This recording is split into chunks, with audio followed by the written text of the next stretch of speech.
Hello बच्चों, आज की क्लास में आप सभी का स्वागत है। आज हम क्लास 10th में जो टॉपिक पढ़ेंगे, दो चर वाले रैखिक समीकरण युग्म। इस टॉपिक में, इस चैप्टर में से हमारे टोटल 7 नंबर के क्वेश्चन आंसर पूछे जाते हैं। तो ये देखा जाए तो सबसे इंपॉर्टेंट टॉपिक है। इस टॉपिक में से 1 नंबर का हमारा ऑब्जेक्टिव आता है, एक क्वेश्चन हमारा 2 नंबर में आएगा और एक आता है 4 नंबर। आज वाली क्लास में हम 2 नंबर और 4 नंबर वाले क्वेश्चन के सभी सवाल पढ़ेंगे। मात्र 30 मिनट में हम 2 नंबर और 4 नंबर को कवर करेंगे। 1 नंबर के लिए हमारी जो नेक्स्ट क्लास आएगी उसमें हम एक चर के लिए जो भी हमारा ऑब्जेक्टिव आता है उसके लिए हम नेक्स्ट क्लास में वीडियो इसके लिए डालेंगे। अब 2 नंबर 4 नंबर के लिए हम ज्यादा देर नहीं करते और सबसे ज्यादा हमारा है कि कम से कम समय में हम अच्छा से अच्छा पढ़े और हमारा जो है टारगेट ये रहेगा कि हम 100 में से 100 नंबर अटेम्प्ट करें। कितने? 100 में से 100। सबसे पहले ये 2 नंबर और 4 नंबर के हमारे इस चैप्टर में से 2 मेथड आती है, प्रतिस्थापन विधि और विलोपन विधि। पहले हम विलोपन विधि को पढ़ेंगे, उसके बाद हम प्रतिस्थापन विधि पर जाएंगे। सबसे पहले इस चैप्टर का नाम समझते हैं। 2 चर वाले मतलब इसमें कितने चर रहेंगे? 2 चर। चर हम ज्यादातर हमारे जो गणित में चर मानते एक्स, वाई और जेड को। अभी हम 2 चर वाले समीकरण मतलब हम 2 चर लेंगे, एक्स और वाई। रेखिक समीकरण उसको कहते हैं जिसमें सिर्फ घात, चर की घात 1 हो। यहाँ पर चर हमारा एक्स वाई, इसकी घात कितनी रहेगी? 1। युग्म मतलब जोड़ा। यहाँ पर रेखिक समीकरणों का क्या रहेगा? जोड़ा रहेगा। एक अपन एक सामान्य मेथड समझे या इसका रूप समझे तो a1x plus b1y plus c1 बराबर 0, a2x plus b2y plus c2 बराबर 0। यहाँ पर इस रेखा में अगर हम देखते हैं तो चर कौन है? एक्स और वाई। कौन है चर? एक्स और वाई। यहाँ एक्स और वाई की घात कितनी है? 1 है। तो ये क्या बन गई? रेखिक समीकरण। इसमें भी, इस दूसरे समीकरण में भी अगर हम देखते हैं तो एक्स और वाई की चर घात कितनी है? 1। एक्स और वाई हमारे चर घात 1 है, तो ये भी हो गई रेखिक समीकरण। इन दोनों यहाँ पर 2 समीकरण है, जोड़ा है, मतलब ये बन गया युग्म। क्या बन गया? इनको हमें क्या करना है? हल करना है। हल करके हमें क्या करना है? एक्स और वाई का मान निकालना है। जो हम एक्स और वाई का मान निकालेंगे वही हमारा रेखिक समीकरणों युग्मों का क्या कहलाएगा? हल। सबसे पहले हम देर ना करते, सबसे पहले मेथड पढ़ेंगे विलोपन विधि। कौन सी विधि? विलोपन विधि। सबसे पहली हमारी मेथड है विलोपन विधि। कौन सी विधि? विलोपन विधि।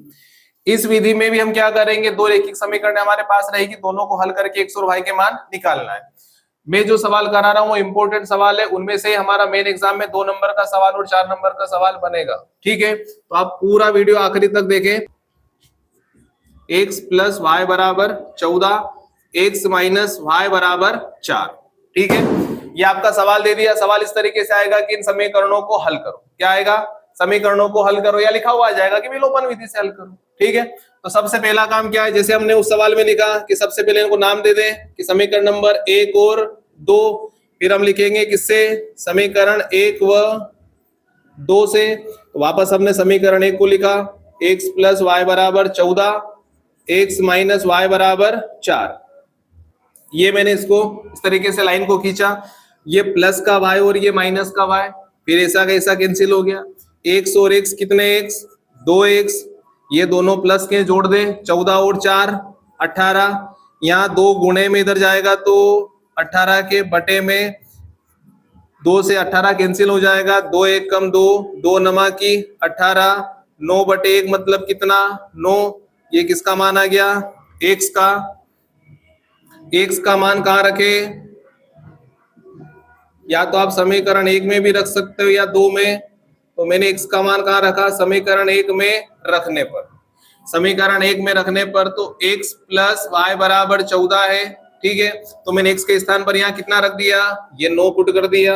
y का मान निकालना है तो 9 को भी उठा के हम उधर ले गए, तो ये 9 उधर गया तो माइनस का 14 में से 9 गए तो कितना आया? 5। x का मान कितना आया? 9। y का मान कितना आया? 5। अर्थात हमारा हल क्या हुआ? x बराबर 9 और y बराबर 5। ये हमारा आंसर आएगा। ठीक है, स्क्रीनशॉट ले ले इसका भी जल्दी से।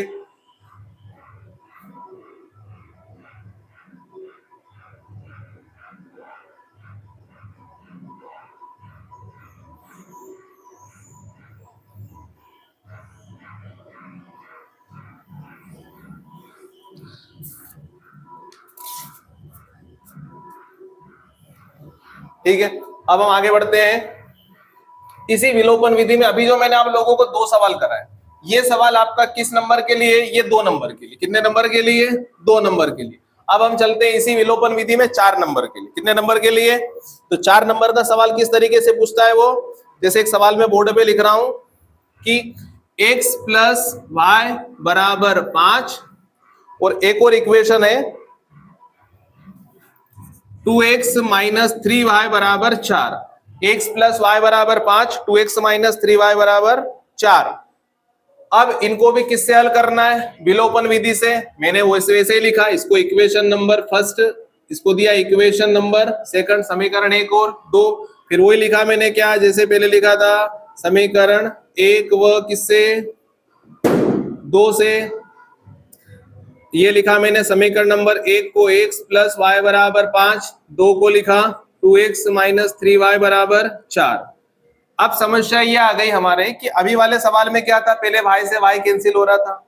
अब यहाँ पर देखो ये y है और ये 3y, तो y और ये 3y एक दूसरे को कैंसिल नहीं कर सकते। जैसे मैं आपको बोलूं कि आपके पास एक पेन है और उस एक पेन में से आपने उस एक पेन को ले लिया, तो कितने पेन बचे? 0। यहाँ पर y और ये 3y, पहले एक y में से एक y को घटाया तो मैंने 0 आया, लेकिन यहाँ एक y और ये 3y है, तो इनको मुझे क्या करने पड़ेंगे? गुणांक एक जैसे करने पड़ेंगे। तो या तो मैं y के गुणांक एक जैसे कर लूं या x के गुणांक एक जैसे कर लूं।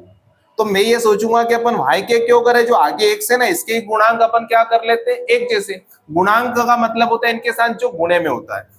तो यहाँ पर देखो x के साथ गुणे में 2 है, यहाँ x के साथ गुणे में कुछ नहीं, मतलब क्या? 1 है। जब तक इनके गुणांक एक जैसे नहीं होंगे, इनको हम कैंसिल नहीं कर पाएंगे।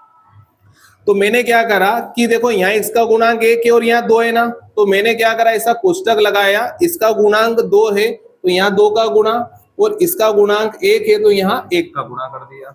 अब इसमें 2 का गुणा करते तो 2 का गुणा पूरी समीकरण में हो जाएगा। तो 2 का गुणा x में करा तो 2x प्लस 2 का गुणा y में करा तो 2y, 2 का गुणा 5 में करा तो 10। 1 का गुणा जब हम किसी भी समीकरण में किसी भी संख्या में करते तो कोई फर्क नहीं पड़ता है, तो 1 का गुणा करेंगे तो कोई फर्क नहीं पड़ेगा, पूरी समीकरण ऐसी की ऐसी उतार दी भैया हमने। ठीक है, अब देखो हमारे पास, अब हमने इनके गुणांक एक जैसे करे ना, तो ये दोनों एक जैसे गुणांक हो गए। देखो 2x और 2x हो गया है। अब मैंने ऐसे लाइन खींची, लेकिन देखो अब भैया दोनों प्लस के, तो मैं जोड़ूंगा तो 2 और 2 4 हो जाएंगे, लेकिन मुझे तो 0 करना है। तो इसके लिए मैं क्या करूं, इसमें इस समीकरण जो नीचे वाली दे रखी है ना, इसका अपन चिन्ह बदल दें। क्या बदल दें? तो चिन्ह कैसे बदलेंगे कि अगर हम, ये प्लस है तो ये काय का हो गया? माइनस का। ये माइनस है तो ये प्लस का, और ये प्लस है तो ये माइनस का। मैंने पूरी समीकरण का क्या कर दिया? चिन्ह बदल दिया। अब देखना, ये 2x प्लस का है, ये 2x माइनस का है, तो 2x से 2x कैंसिल हो गया। ये 2y प्लस का है, ये 3y काय का है? प्लस का। अब माइनस का नहीं है, काय का हो गया? ये प्लस का। तो 2y और 3y, कितने y भैया? 5y। अब देखो ये 10 और ये 4 माइनस के हैं, तो 10 में से 4 को घटाना पड़ेगा, तो 10 में से 4 गए तो 6। y का मान निकालना है तो इधर 5 गुणे में उधर जाएगा, तो बटे में, तो 6/5। ये किसका मान आ गया भैया? y का। y का मान उठा के कहाँ रख दे? तो समीकरण नंबर 1 में रख दो। y का मान समीकरण 1 में रखने पर, ठीक है, तो समीकरण नंबर में x तो ऐसा का ऐसा प्लस y का मान कितना है? 6/5 बराबर 5। x का मान निकालना है तो 6/5 को उठा के मैं उधर ले गया, तो ये काय का हो गया? माइनस का।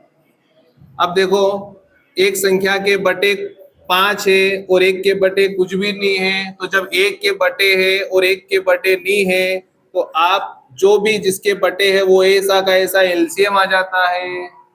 फिर जो बटे में है उसका जिसके बटे नहीं है उसमें गुणा कर देंगे। 50 25 माइनस भी ऐसा, 6 भी ऐसा का ऐसा।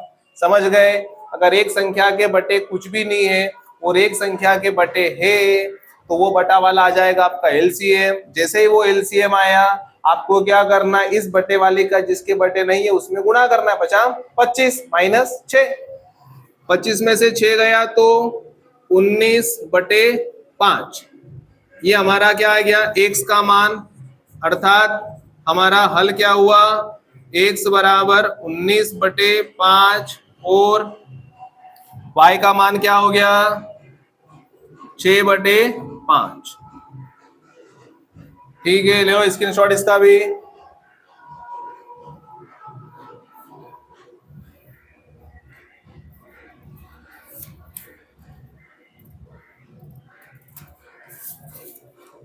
काफी बढ़िया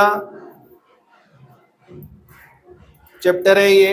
अगर हम थोड़ी सी इसमें मेहनत कर लेंगे तो ये चैप्टर हमारे पूरे में से पूरे नंबर कवर करवाता है। बिल्कुल भी हमको नहीं डरना इस चैप्टर में। खाली ऐसा लगता है कि चैप्टर बहुत खतरनाक होगा, लेकिन ये चैप्टर बहुत सरल है। इसको हम जितना अच्छे से समझेंगे तो इसको ज्यादा हमें बार बार इसको सवाल को देखने की जरूरत नहीं पड़ेगी। बस एक बार हमको अच्छे से इसको समझना है, समझने के बाद हमको सवाल सिर्फ लगाना है।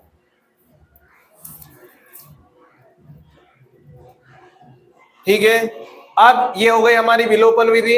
इसी प्रकार विलोपन विधि का मतलब ही क्या है कि किसी भी एक चीज का विलोपन करना। विलोपन करना मतलब उसको विलुप्त करना। जैसे मैंने यहाँ पर एक्स वाई था, एक्स वाई दो समीकरण थी, मैंने इसमें किसका विलोपन किया भैया एक्स का। एक्स का जैसे विलोपन कर दिया मतलब इसको विलुप्त कर दिया, तो क्या बचा भाई, वाई का मान यहाँ पुट कर दिया, किसका मान आ गया एक्स का। ठीक है, अगली जो हमारी मेथड है अब वो है हमारी प्रतिस्थापन विधि। कौन सी विधि, प्रतिस्थापन विधि। प्रतिस्थापन विधि में नाम ही आ रहा है प्रतिस्थापन।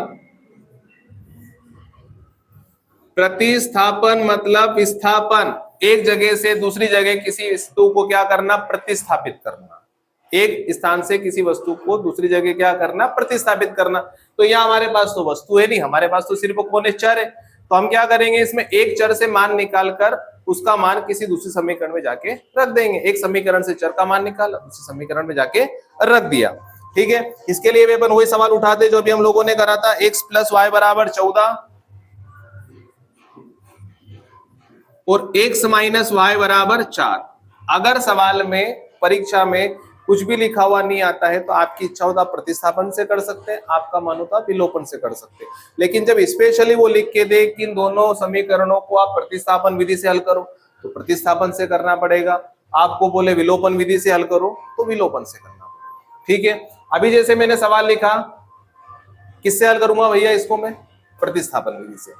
तो पहला तो काम यही है कि इसको दी मैंने समीकरण नंबर 1 और इसको दी मैंने समीकरण नंबर 2।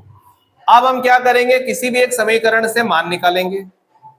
क्या करेंगे, किसी भी एक समीकरण से मान निकालेंगे। तो मैंने क्या करा, इन दोनों में सरल समीकरण मेरे को ये 4 वाली दिख रही है ना, और ये 14 आ रहा है, तो ये 4 वाली x - y बराबर मुझे अच्छी लग रही। तो मैंने क्या करा, समीकरण 2 से, किससे, x - y = 4 है, मैं माइनस y को उठा के उधर ले गया तो y का हो गया प्लस का, तो x बराबर क्या हो गया y + 4। ये समीकरण नंबर 2 से मैंने मान निकाला। इसको दी मैंने समीकरण नंबर 3, क्या दे दी, ये x का मान आ गया। यह मान समीकरण किसमें रखने पर, 1 में रखने पर। 1 में इसलिए रख रहे हैं क्योंकि मैंने x का मान किससे निकाला, 2 से निकाला। तो 2 से निकाला ना, तो मान में 1 में रखूंगा, और अगर मैं 1 से मान निकालता तो मैं 2 में पुट करता। अभी मैंने समीकरण 2 से मान निकाला है, कहां पुट करूंगा भैया, समीकरण नंबर 1 में। कौन सा मान, ये वाला मान। तो देखना x के स्थान पर क्या लिख दूं, समीकरण नंबर 1 में y + 4 + y = 14, y और y 2y + 4 = 14। ठीक है, अब ये प्लस का 4 बराबर से उधर गया तो काय का हो गया, माइनस का 4, 2y 14 में से 4 गया तो कितना बचा, 10। अब इधर 2 गुणे में इधर जाएगा तो बटे में, तो 10/2 मतलब y का मान 2 × 1 = 2, 2 × 5 = 10, 5/1 मतलब कितना, 5। y का मान कितना आ गया 5। ठीक है, अब ये y का मान आपकी इच्छा हो वहां पुट कर सकते हो आप, 1 में रख दो, 2 में रख दो, 3 में रख दो, लेकिन सबसे बढ़िया कौन है, 3, क्योंकि यहां पर देखो आपको सिर्फ y का मान रखना, इधर उधर उठाने की जरूरत नहीं है। तो y का मान कहां रखने पर, y का मान समीकरण 3 में रखने पर, y का मान समीकरण नंबर 3 में रखने पर तो समीकरण नंबर 3 बोल रही है x बराबर y, तो y कितना 5 प्लस 4, 5 में 4 को जोड़ा तो कितना आ गया 9। ठीक है, अर्थात हमारे हल क्या हो गए, x बराबर 9 और y बराबर 5। ये क्या आ गया भैया आंसर। ठीक है, ले लो स्क्रीनशॉट फटाक से प्रतिस्थापन विधि के सवाल का।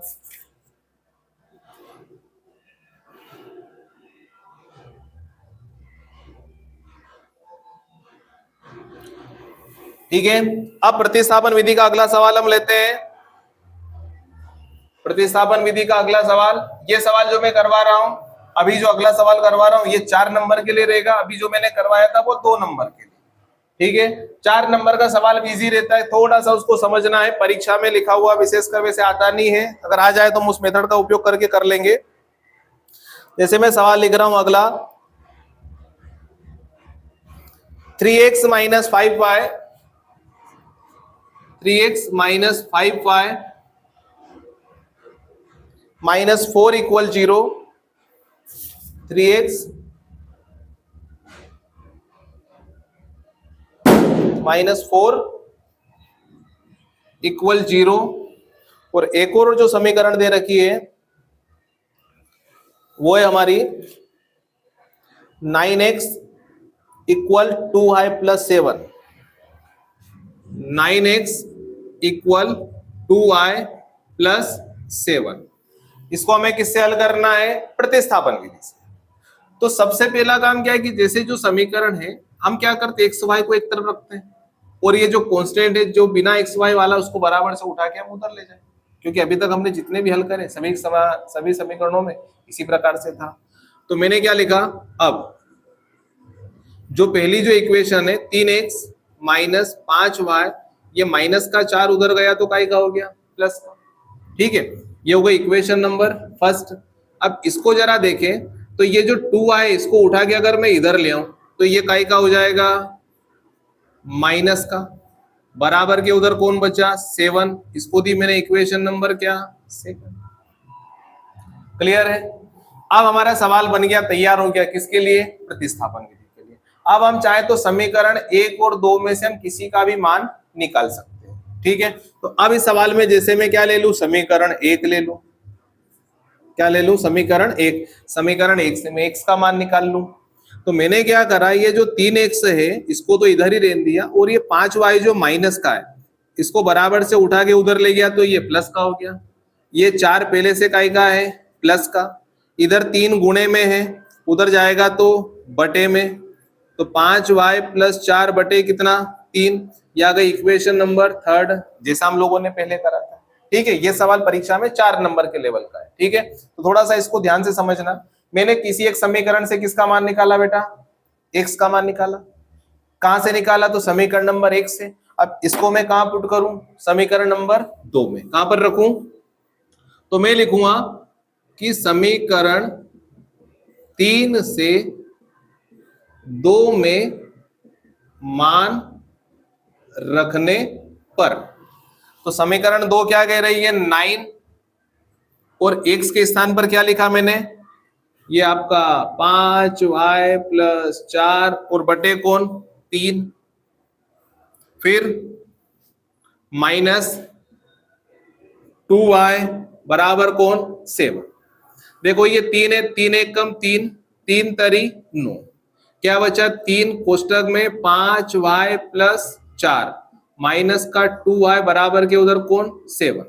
अब देखो ये 3 और ये कोष्टक दिख रहा है, मतलब इस 3 का गुणा इसमें भी करना और 3 का गुणा इसमें भी करना है, तो 3 पंजे 15 y प्लस 3 चौक 12 माइनस का 2y बराबर 7।